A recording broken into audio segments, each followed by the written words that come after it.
किसान वाणी कार्यक्रम के प्रायोजक हैं कृषि एवं किसान कल्याण मंत्रालय, भारत सरकार। हर जोखिम से निकल कर फसल आए, सुरक्षित हो जाए। फसल बीमा से हर किसान अब आत्मनिर्भर हो जाए। संकट के समय प्रधानमंत्री फसल बीमा योजना किसानों के लिए वरदान है। अब सूखा पड़े या बाढ़ आ जाए कोई डर नहीं, अब ओले पड़े या कीट पतंगे फसल खा जाए कोई फिक्र नहीं, क्योंकि हमने लिया है प्रधानमंत्री फसल बीमा। बुआई से फसल कटाई तक हर जोखिम का दावा, न्यूनतम प्रीमियम पर अधिकतम भुगतान का वादा। योजना से हर साल जुड़ रहे हैं 5 करोड़ से ज्यादा किसान। अब आपकी है बारी। नजदीकी कृषि कार्यालय, सहकारी समिति, बैंक शाखा, अधिकृत बीमा कंपनी या जन सेवा केंद्र में स्वेच्छा से करा सकते हैं पंजीकरण। फसल बीमा पोर्टल या फसल बीमा ऐप द्वारा भी कराया जा सकता है पंजीकरण। प्रधानमंत्री फसल बीमा योजना, आपकी फसलों का संपूर्ण सुरक्षा कवच। कृषि एवं किसान कल्याण मंत्रालय, भारत सरकार। किसान वाणी कार्यक्रम सुनने वाले सब बाण भाइयों ने धर्मवीर भाई की राम राम। भाइयों, जहां हम खेतों में मुख्य फसल गेहूं की देखभाल कर रहे हैं, सब्जियों की देखभाल कर रहे हैं, तो बहुत सी हमारी जो युवा शक्ति जो गांव में है वो कहती है हमारे पास तो काम ही नहीं, हम क्या काम करें। उनके लिए एक बहुत लाजवाब काम है, रोजगार का साधन है, वो है खुम्ब की खेती, खुम्ब की काश्त। ये कैसे करी जा सकती है, किस तरीके से फ़ायदा आप उठा सकते हैं इसका, कितनी इसमें लागत आवेगी और कौन कौन इसको कर सकता है, कैसे इसको करें, इस तरह के सवाल मन में उठना लाजमी है। तो इन सारे सवालों का जवाब दे रहे हैं डॉक्टर रणबीर सिंह। आप पूर्व वैज्ञानिक चौधरी चरण सिंह हरियाणा कृषि विश्वविद्यालय हिसार हैं। आपसे बातचीत कर रहे हैं अजीत सिंह गिल। आइए सुनते हैं ये बातचीत। तो किसान भाइयों, आज बातचीत करेंगे डॉक्टर रणबीर सिंह टाया, जो कि पूर्व वैज्ञानिक है हरियाणा कृषि विश्वविद्यालय हिसार में और मशरूम के सलाहकार रहे हैं हरियाणा सरकार के, और साथ में इनका जो क्षेत्र है, फील्ड है, वो सारा ही मशरूम पे ही है, जो खुम्बी की खेती है, खुम्बी की काश्त है। तो डॉक्टर साहब, क्योंकि आजकल किसानों के जो आम खेती कराएं, एक तो उसमें आमदनी कम हो है, दूसरा 6 महीने बाद फसल तैयार हो है, तो पैसे की भी ज़रूरत तो है। तो आप यूँ बताओ कि खुम्बी का किसान भाई किस तरह फ़ायदा उठा सकें अगर इसकी खुम्बी की काश्त करें तो? डॉक्टर अजीत, जैसे खुम्बी की पैदावार हरियाणा में अब धीरे धीरे करके बढ़ रही है, बहुत अच्छी पैदावार ले रहे हैं किसान। हमारे मकसद में ये है कि जो युवा हमारे पास बिल्कुल काफ़ी मात्रा में युवा उपलब्ध है, और उसके साथ साथ जो बाग लगाने जैसे लगाते हैं ना भाई, क्या क्या सावधानी बरतनी चाहिए, खुम्बी में क्या क्या चाहिए। हमारे पास फसलों के अवशेष है, गेहूं का तूड़ा हमारे पास काफ़ी मात्रा में उपलब्ध है, धान की पराल फालतू की अवशेष है, जाने अनजाने में किसान कई बार आग लगा देते हैं, उनका सदुपयोग करके हम भरपूर मात्रा में रोजगार पैदा कर सकते हैं और दुनिया भर का हम कुपोषण की समस्या से निजात पाने के लिए मशरूम का उत्पादन कर सकते हैं। बहुत अच्छी आमदनी का साधन है, बहुत अच्छी आमदनी का साधन है। हम ये कहेंगे आज जो हमारे यहाँ सर्दियों का वातावरण में हम खुम्ब बखूबी पैदा कर सकते हैं, जहाँ हमें तापमान की भी गर्मी के दिनों में के बाद जो बरसात के सीज़न के बाद जो ठंड आती है, उस समय खाद तैयार कर लें, कोई हमें तापमान पैदा करने की ज़रूरत नहीं है। जब हम और तापमान हमें डाउन चाहिएगा, कम चाहिएगा, तो उस टाइम खुम्बी निकलने का समय हो जाता है। हमें तो तापमान के हिसाब से मतलब घटते हुए क्रम में खुम्बी लगाने का कार्य शुरू कर देना चाहिए। तो वहाँ पे एक जैसे फसली अवशेष हमारे पास 1 क्विंटल फसली अवशेष हमने ले लिया है या 100 क्विंटल ले लिया, एक अनुपात के हिसाब से उसमें मुर्गी की जो खाद होती है वो डलती है, कुछ यूरिया डलता है, कुछ चोकर डलता है, जिप्सम डलता है। ये 4 चीज़ों से हम लंबी विधि से छोटी विधि से खाद तैयार कर सकते हैं। लंबी विधि से 28 दिन में खाद तैयार हो जाता है। आजकल ये जो चैम्बर में टनल में तैयार करते हैं 18 दिन में खाद तैयार हो जाता है। यानी इन दोनों विधियों से ये मान के चलिए कि 1 क्विंटल फसली अवशेष से और 2.5 क्विंटल के लगभग खाद तैयार हो जाए। 2.5 क्विंटल से 25 बैग 10-10 किलो के भर जाते हैं, और अमूमन ये मान के चलिए कि 2 से 2.5 किलो बैग खुम्ब, ताज़ी खुम्ब एक बैग से मिल जाते हैं। यानी कि बस 65 किलो के लगभग खुम्ब मिल जाती है हमें। 65 किलो का आज के जो समय है, आज के दौर है, दिन है हमारे पास, तो 160 रुपये किलो का रेट है। और ये मान के चलिए कि भरपूर, और खर्चा देखिए कि अगर लंबी विधि से हम खाद तैयार करते हैं और तो बैग की संख्या तो उतनी बनती है, और छोटी भी तैयार करते हैं उसमें दिनों की बचत हो जाती है, थोड़ा क्वालिटी का खाद बनता है। और उसके साथ साथ जो पैदावार जो मिलेगी ना हमें, रेट के हिसाब से बड़ी अच्छी पैदावार मिलती है। और रोजगारों को जैसे पोल्ट्री का खाद है, ऑर्गेनिक है, जैसे कोई दवाई से में इस्तेमाल ज़्यादा नहीं होती, तापमान की हमें ज़्यादा ज़रूरत नहीं है। घटते हुए क्रम में हम खुम्बी लगाने का कार्य करेंगे तो किसानों को भरपूर लाभ मिलेगा। और ये नहीं है कि मेरे को ही रोजगार मिलेगा। जब मैं खुम्बी लगाने वाला काश्तकार हूँ, अगर मेरे को ही रोजगार मिला तो कोई मायने नहीं है इसमें, मेरे को आमदनी होगी। उसके साथ साथ हम इसके अंदर जो देहात में, गांव में जो लेबर बैठी है, उनको भी सर्दियों में कोई काम ज़्यादा नहीं है और उनको भी रोजगार उपलब्ध कराने का ये खुम्ब का उत्पादन जो करते हैं वो कर रहे हैं और आगे भी करेंगे, क्योंकि इसमें लेबर की थोड़ी ज़्यादा ज़रूरत पड़ती है। तुड़ाई में है, पानी में है, खाद बनाने में है, और जो सारे के सारे फसली अवशेष है ना, उनका सदुपयोग करना है। बांस का है, रस्सी का है, खाद बनाया, पोल्ट्री का खाद भी यूटिलाइज। और इसके बाद सबसे बड़ी बात है कि पैदावार हमने ले ली और इसका भरपूर न्यूट्रिशन से बढ़िया हमने फल तैयार कर लिया। वो कुपोषण की समझ, दुनिया भर के विटामिन इसमें पाए जाते हैं। विटामिन डी तो देखिए कितने इंसानों के अंदर काफ़ी विटामिन डी की कमी है, और उस विटामिन डी से जितनी भी फसली पैदावार है हमारी, इवन की सब्जियां भी हैं, उन किसी में भी विटामिन डी नहीं होता। और इसमें भरपूर मात्रा में, यानी कि 500 इंटरनेशनल यूनिट पर किलो, तो उसके हिसाब से विटामिन डी मिल जाता है, जिसकी आज के टाइम विटामिन डी की कमी पाई जाती है। उसके दुनिया भर की प्रॉब्लम्स है। विटामिन डी के साथ साथ हम इसमें बी कॉम्प्लेक्स पाया जाता है, अनसैचुरेटेड फैटी एसिड पाए जाते हैं, यानी कि ये मान के चलो लोहे तत्व, फोलिक एसिड, जिंक सल्फेट, जो फसलों में हमें नहीं मिलते, उसकी भी कमी इंसान में आई होती है। और इसके साथ साथ बहुत बढ़िया क्वालिटी का प्रोटीन, यानी कि 26.9%, ड्राई के हिसाब से लगाएंगे 26.9% इसमें प्रोटीन पाई जाती है। कैलोरी इसमें बहुत कम हो जाती है। शुगर की, कार्बोहाइड्रेट की मात्रा बहुत कम है। यानी कि आज के अगर युग में भोजन के, अगर स्वास्थ्य भोजन के लिए चुने हम, तो मशरूम उसमें बिल्कुल फिट बैठता है।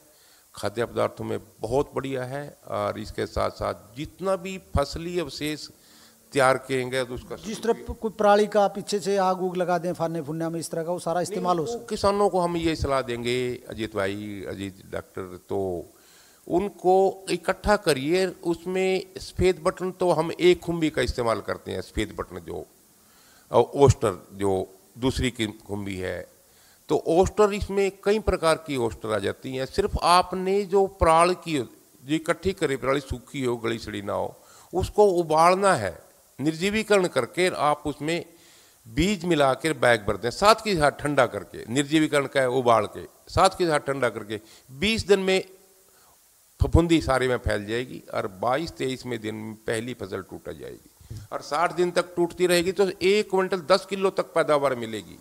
बहुत अच्छी पैदावार है।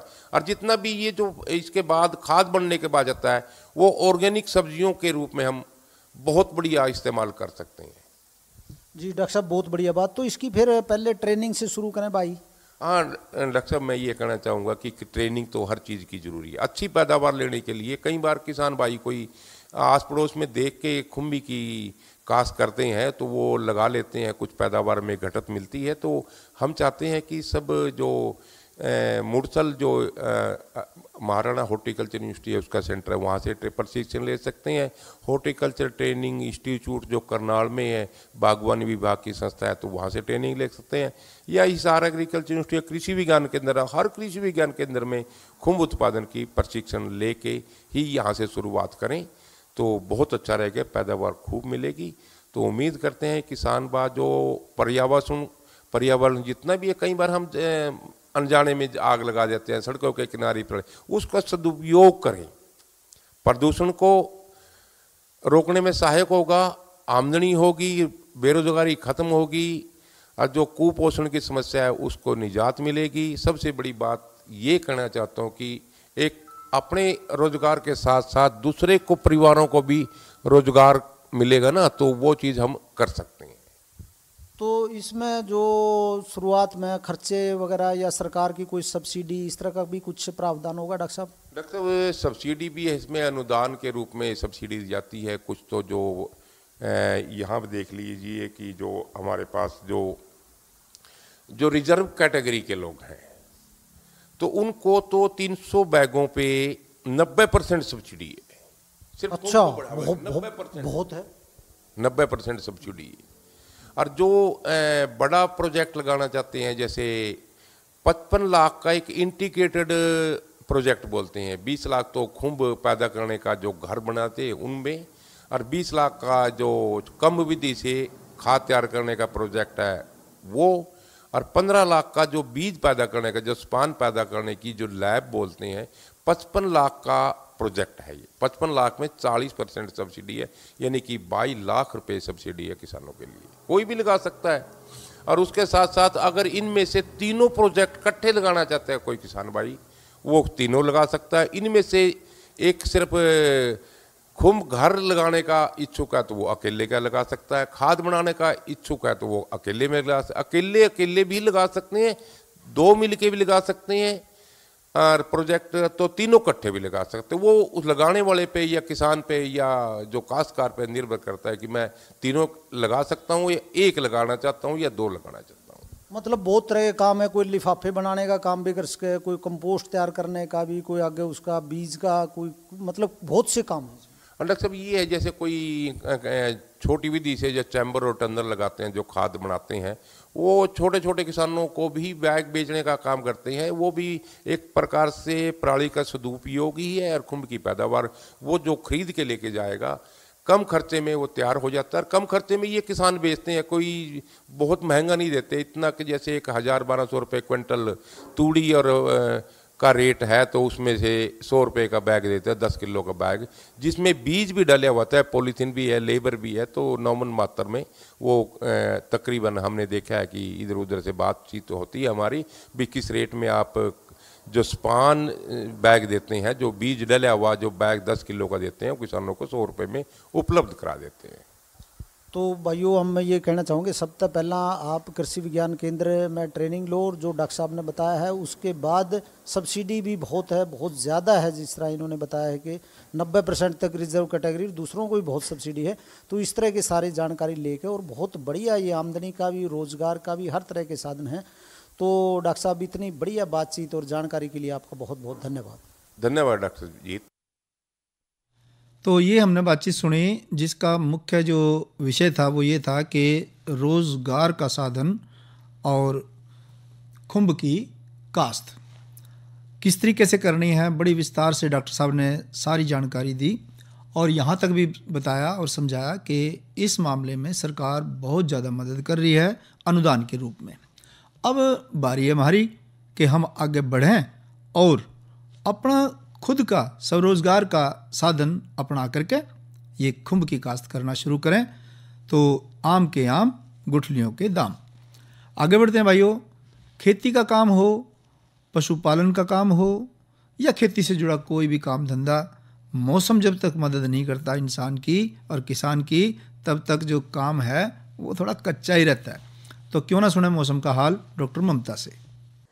किसान भाइयों, राम राम। मौसम पूर्वानुमान एवं कृषि सलाह के साथ मैं हूं डॉक्टर ममता, मौसम विशेषज्ञ, चौधरी चरण सिंह, हरियाणा कृषि विश्वविद्यालय, कृषि विज्ञान केंद्र, कुरुक्षेत्र। किसान भाइयों, कुरुक्षेत्र जिले का आज का अधिकतम तापमान 17.9 डिग्री सेल्सियस रहा, जो कि कल के मुकाबले 0.3 डिग्री सेल्सियस अधिक है। न्यूनतम तापमान 4.5 डिग्री सेल्सियस रहा, जो कि कल के मुकाबले 0.9 डिग्री सेल्सियस कम है।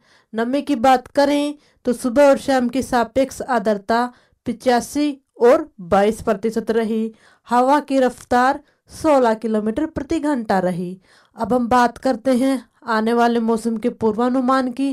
किसान भाइयों, 21 जनवरी तक मौसम आमतौर पर परिवर्तनशील रहने का अनुमान लगाया जा रहा है। इस दौरान तापमान में बढ़ोतरी होने का अनुमान लगाया जा रहा है। तापमान में बढ़ोतरी 2 से 4 डिग्री सेल्सियस तक की हो सकती है। किसान भाइयों, इस दौरान बीच बीच में कहीं कहीं पर आंशिक बादल आने का अनुमान लगाया जा रहा है और साथ ही वातावरण में नमी की मात्रा में गिरावट आने का अनुमान लगाया जा रहा है। अब हम बात करते हैं मौसम पूर्वानुमान आधारित कृषि सलाह की। किसान भाइयों, इस मौसम में गेहूं की फसल में सफ़ेद रतवा बीमारी होने की संभावना हो सकती है और आलू की फसल में झुलसा रोग होने की बीमारी हो सकती है। आपसे निवेदन है, आप अपने फसलों की निरंतर निगरानी करते रहें। धन्यवाद। तो मौसम की जानकारी के बाद भाइयों करेंगे मनोरंजन और आपको सुनवाएंगे ये रागनी, जिसको हमने लिया है खिस्सा श्रवण भगत से। और मौका उस वक़्त का होगा कि जब श्रवण पानी भर रहा था और उधर से राजा दशरथ ने उसके बाण मार दिया। अब वो श्रवण कुमार चिल्लाता है और क्या कहता है, उस मौके की रागनी सुनते हैं रामनिवास शर्मा से।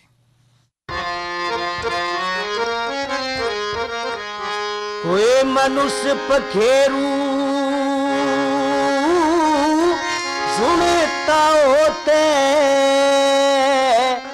मेरे मात पिता ने कई हो जाके याद नील पे अंधे तपस्वी दर्शन दे जाएंगे। मनुष्य पखेरू सुनता होते, मेरे मात पिता ने हो जाके याद नील पे अंधे तपस्वी दर्शन दे जाएंगे मन आके।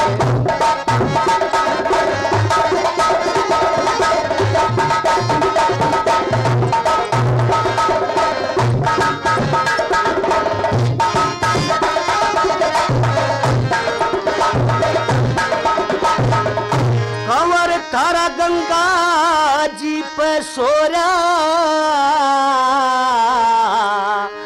दुख मोनाड़ तले ने पूरा हिरे, दुख मोनाड़ तले ने पूरा। और लड़का कती मरण ने हो रहा जो पाला था याद लड़ाते याद नील पे अंधे तपस्वी दर्शन दे जाएंगे उन्हें आगे।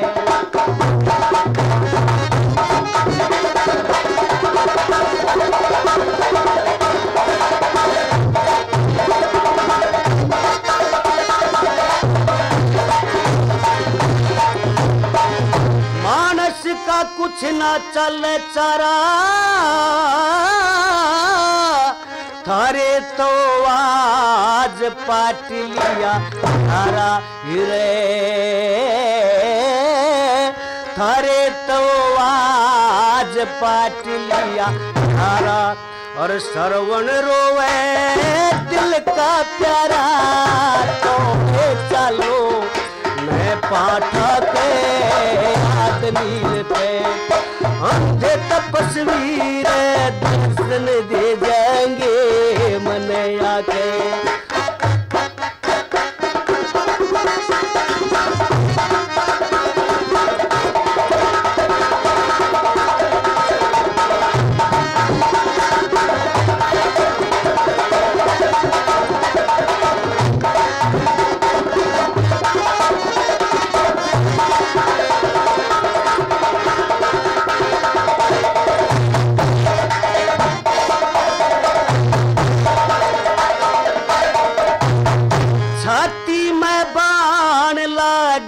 भारी छोरा रो दे किलकारी छोरा रो दे किलकारी। अरे आंधी माता दिल की प्यारी लाड करे छाती कहला के याद मिल पे अंधे तपस्वी रे दर्शन दे जाएंगे मन आके मनुष्य पखेरू सुनता होते मेरे मात पिता ने यो जाके याद मिल पे अंधे तपस्वी रे दर्शन दे जाएंगे मन आके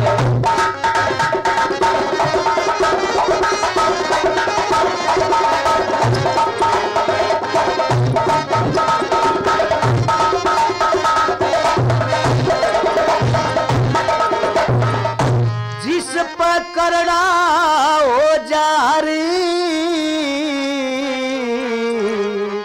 के कर गरीब बेचारा घर रे के कर गरीब बेचारा अरे माई चंद का काम दुआन पर सारा हाल सुना दूंगा के याद नील पे अंधे तपस्वी रे दर्शन दे जाएंगे मन आके मनुष्य पखेरू सुनता होते मेरे मात पिता ने यो जाके याद नील पे अंधे तपस्वी रे दर्शन दे जाएंगे मन आके दर्शन दे जाएंगे मैंने आके। ये आपने रागनी सुनी रामनिवास शर्मा की आवाज़ में। भाइयों, एक तो है agriculture marketing app, agri marketing app. इतना बड़ा इस ऐप का फ़ायदा है किसान के लिए कि फसलों की खरीद, फसलों की बिक्री, मौसम का अनुमान और फसलों की कटाई से लेकर और बिक्री तक का काम किसान का समय पे हो, उसके लिए ये एग्रीकल्चर मार्केट ऐप है। इस ऐप को जो पढ़े लिखे किसान भाई हैं, इस ऐप के ज़रिए वो बहुत ज़बरदस्त फ़ायदा उठा सकते हैं। ये एक जानकारी है। खेती को सुविधाजनक बनाने में जहां सरकार भरपूर कोशिश कर रही है कि किसान की आमदनी दुगनी हो, लगातार कोशिश जारी है। लगातार सरकार की कई योजनाएं भी आ रही हैं। इनका लाभ लेकर आज हम किसान फ़ायदा उठा भी रहे हैं और आगे जो भाई किसान नहीं फ़ायदा उठा पा रहे तो उनको चाहिए कि इन योजनाओं की भरपूर जानकारी लेकर के फिर चाहे वो बुआई का काम से संबंधित बात हो, कटाई से संबंधित बात हो, फसलों को मंडी में ले जाने की बात हो, सही दाम पर बेचने की बात हो, इस तकनीक के ज़रिए सारी बातों में फ़ायदा आप उठा सकते हैं। दूसरी बात आई कि परंपरागत या प्राकृतिक जो कृषि है वो आज साइंसदान भी कह रहे और हमारी भी समझ में बात एक आ रही है भाइयों कि जो प्राकृतिक खेती है, जब आप करे करें थे, हमारे बुज़ुर्ग करे करें थे, बहुत कम बीमारियां थी। आप कहें तो है ना कि भाई नए से नई बीमारी सुनने मारी, पहले तो कभी नहीं हुई ऐसी।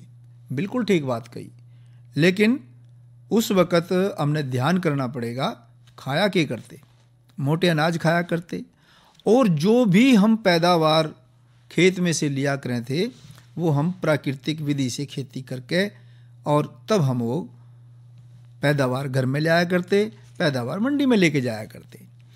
तो प्राकृतिक खेती करने में कंपोस्ट किस तरीके से बनावें, आज उसके बारे में थोड़ी चर्चा क्यों ना कर ली जाए।